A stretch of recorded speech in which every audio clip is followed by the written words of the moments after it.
오늘 새벽에 마감한 미국 증시가 2년 만에 최악의 하루라고 이야기할 정도로 폭락했습니다. 엄청나게 떨어졌어요. S&P 500 지수가 말입니다. 하락률이 4.04%입니다. 4.04%. 이것은요, 2020년 6월 이후에 가장 큰 하락률입니다. 굉장히 많이 내려갔죠. 165.17포인트가 떨어졌으니까 이것은 말입니다. 급락이라고 하기에는 너무 표현이 작습니다. 폭락이라고 해야 될 것 같아요. 그 정도로 말입니다. 시장은 와르르 무너졌고요. 급기야는 보시는 것처럼 4천선이 깨졌습니다. 3923.68을 기록했어요. 4천선이 깨진다 했는데 결국은 깨졌다는 겁니다. 여러분, 시장의 불안감은요, 지금 굉장히 증폭되고 있다, 이렇게 말할 수가 있습니다. 다우산업지수도 마찬가지입니다. 다우산업지수도요, 여러분 이거 한번 보세요.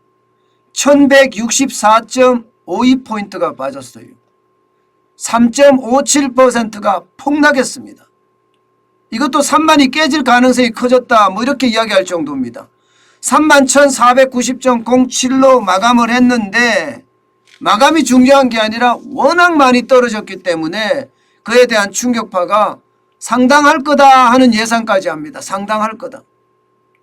장 시작하자마자 그야말로 내리질렀습니다. 그냥 미끄럼틀 타듯이 그냥 내려갔어요. 그냥. 오죽했으면 여러분, 뉴욕 증시가 녹아내렸다, 이런 표현을 썼겠습니까? 녹아내렸다. 떨어졌다, 급락했다가 아니라 녹아내렸다, 이런 표현을 써요. 그 정도로 말입니다. 폭락의 강도는 셌다는 이야기입니다. 나스닥은 더하겠죠. 일반적으로 나스닥은요, 기술주 중심이 되어 있기 때문에 이게 대부분 성장주예요. 성장주는 아무래도 빚이 많잖아요. 그죠? 빚이 많으니까 다우산업지수보다 더 많이 떨어지는 게 일반적입니다. 실제로도 더 많이 떨어졌어요. 5% 가까이 폭락했습니다. 5%. 4.73%가 떨어졌고요. 566.37을 떨어졌습니다. 566.37이라는 건 근래에 보기 드문 숫자죠. 가끔 한 번씩은 있었지만 다우산업지수하고 동시에 이렇게 떨어지는 것은 아마 근래에 없었던 사실입니다.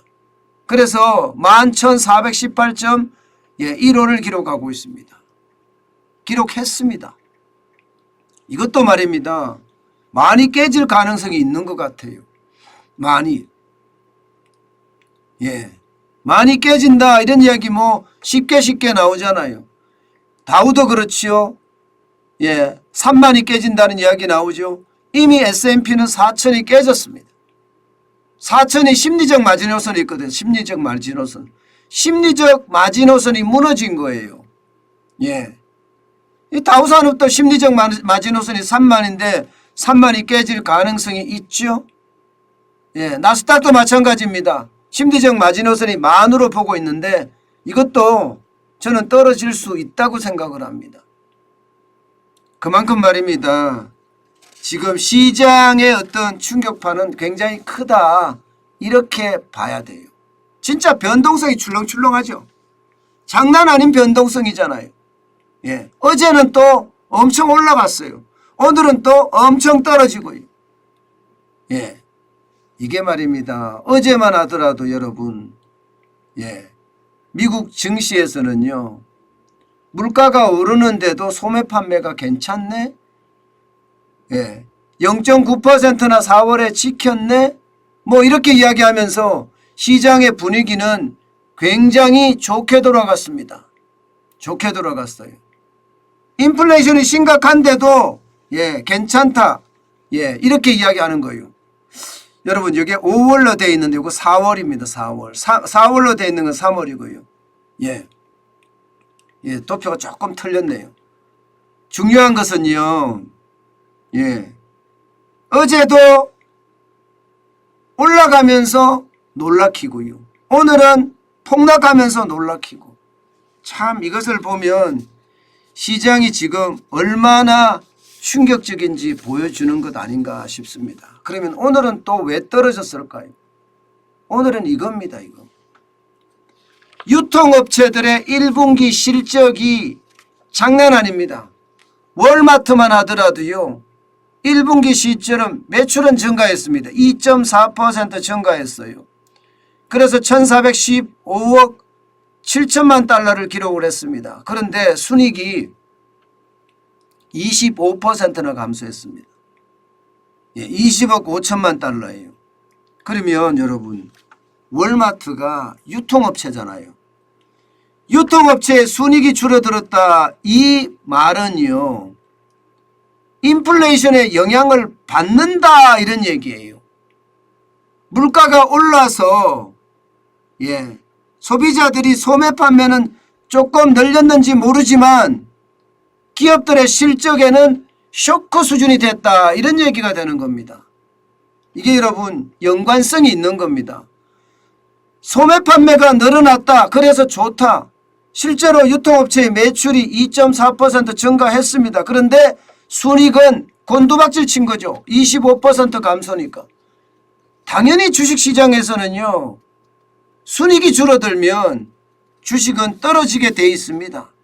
이게 올라가는 게 아니라 무조건 떨어지게 돼 있어요. 게다가 말입니다, 오늘 발표한 대형 유통업체 타깃이라는 곳이 있습니다. 타깃. 여기도 마찬가지 실적이 쇼크 수준입니다. 실적이 쇼크 수준이니까 이건 뭐야 도대체. 소매 판매가 늘어나는 게 무조건 좋은 거는 아니네. 소매 판매가 늘어났다고는 하지만 실적은 기업들이 다 망가지네. 그러면서 유통업체 주식을 던져버리는 겁니다. 실제 타깃은요, 올해 1분기에 주당 순이익이 2.19달러입니다. 월가 예상치는 3.07달러였거든요. 3.07달러. 그러니까 2.19달러니까 굉장히 차이가 나죠. 당연히 떨어질 수밖에 없습니다. 그러니까 브라이언 코넬이라고 타깃의 CEO가 있습니다. 분명히 이야기한 건 뭐라고 이야기했나요? 이 말이 주식시장에는 더 영향을 미쳤는데요. 비정상적으로 비용이 높아져. 이게 중요합니다. 비정상적으로 비용이 높아져 이익 목표 달성에 미달했다, 이렇게 있습니다. 그러면 비정상적으로 비용이 높아진 게 뭘까? 이제 이거를 생각을 해야 되잖아요. 시장에서는 이게 결국 인플레이션 때문이다. 비용 인플레이션, 공급발 인플레이션, 나쁜 인플레이션 때문이다, 이렇게 읽은 겁니다. 그러면 원가 구조가 제품을 수입해서 들여오는 원가가 비쌌다는 이야기가 되는 거고요. 또 임금 인플레이션이 작동이 됐다는 이야기가 되는 거고요. 그리고 기업의 각종 비용들이 세금도 포함해서 다 늘어났다는 이야기가 되는 겁니다. 그런 상황을 해석을 해보면 결국 말입니다, 지금 나쁜 인플레이션이 시장을 덮쳤고 그 나쁜 인플레이션이 결국 미국의 증시를 다 끌어내렸다. 3대 지수 모두 말입니다. 결국은 인플레이션이 굉장히 치솟는다는 게 되잖아요. 인플레이션이 굉장히 심각하게 되는 게 되잖아요. 이렇게 되면 여러분, 미국은 계획대로 자이언트 스텝을 할 수도 있습니다.